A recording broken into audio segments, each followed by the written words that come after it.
Hey everybody, Justin Brown here, and I just wanted to give my take on the film, The Woman King. Now, there's been a lot of controversy about the film, but I'm just going to kind of give you, put my contribution in here in my perspective because I enjoyed the film. I'll say I enjoyed the film immensely, and here's why: is that one, it opens up the period or time of, in history is in the 1820s, they say 1823, in Africa. And the first of all, you get the feel, you get an understanding of what was going on at the time. There was conflict that was going on, at the time between, opposing nations and cultures and villages and tribes and such. This was at a period during the slave trade, and it acknowledges that Africans participated in the slave trade, and that's a historic fact. And the people who produced it, Viola Davis and her husband, and everyone, they acknowledge that, and that's part of the storyline. Okay, but there wouldn't have been a slave trade unless there would have been some participation, by Africans, in my estimation. Okay, so I'm not going to argue or get into that. I'm not a historian. Okay, I wasn't there, and I don't know anybody who was there. We just know what was written, and we know that so often, there's a certain slant that occurs in history depending on the source and such. Anyway, but aside from that, there were a lot of things that we could gather from that. It spoke to male-female relationships and a lot of the issues that we still have ongoing today. What happens when you have a male-dominated society, for example? Okay, what happens in a marriage relationship? When if the man is considered the head of household and whatever, and he wants to beat or abuse his wife and thinks that she's subservient or she should work or have a respective role. What happens with arranged marriages? Okay, and that doesn't happen so much in the U.S. now, but it happens in some cultures and societies too. Okay, how is a wife selected, and what about adoption? Okay, what about and how the adopted person is treated, felt, what happens in their life? The impact of that is something that is still with us today, and we still should be looked into. And then what happens is a result of when a child is born out of rape.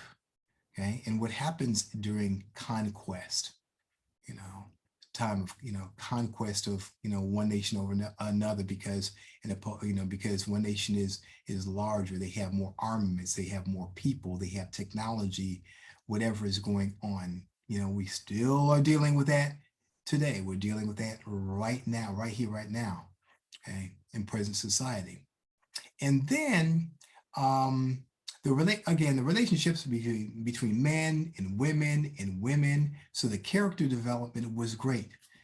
So you had people like, you had Viola Davis, who was starring in the film, John Boyega, who was the king, here as well. And then you had her name is Tuso Mbedu. I hope I pronounced that correctly, but a South African woman who played one of the roles as well, a key role, and just some great, great acting, performing, great choreography, the action scenes. So between the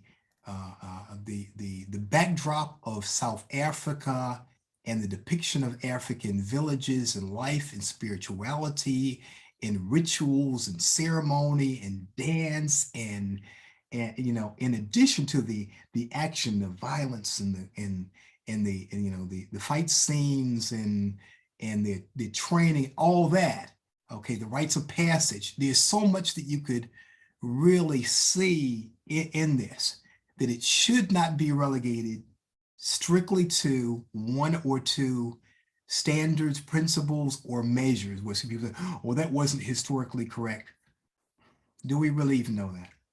Okay, or how is that really even the point? Is that the moral of the story or the message? So there were a lot of messages there, not just for women, and women, as powerful people and as warriors in their potential, but it had messages in there for our cultures, our society, for people of African descent, um, as well as so many others. Okay, when I was at the theater the first time, there was a applause at the end, and I want to say I looked at the credits. I love to look at the credits and how they roll the credits as well, because it shows all the people who participated in and who were vital in terms of making this big dream a reality. Big dreams take big teams, and it took a big team to do this.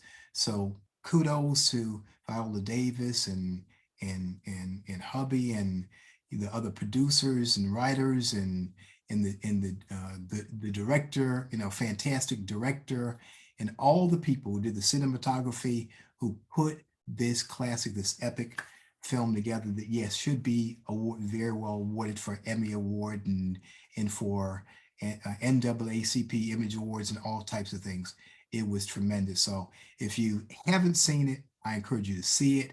Make it a box office hit so we continue to tell our story, okay, from our perspective, or in ways that inspire, that uplift us differently than the documentaries and the just period pieces on slavery and where we're getting beaten and all that. Some things that can be quite depressing and deflating as opposed to inflating.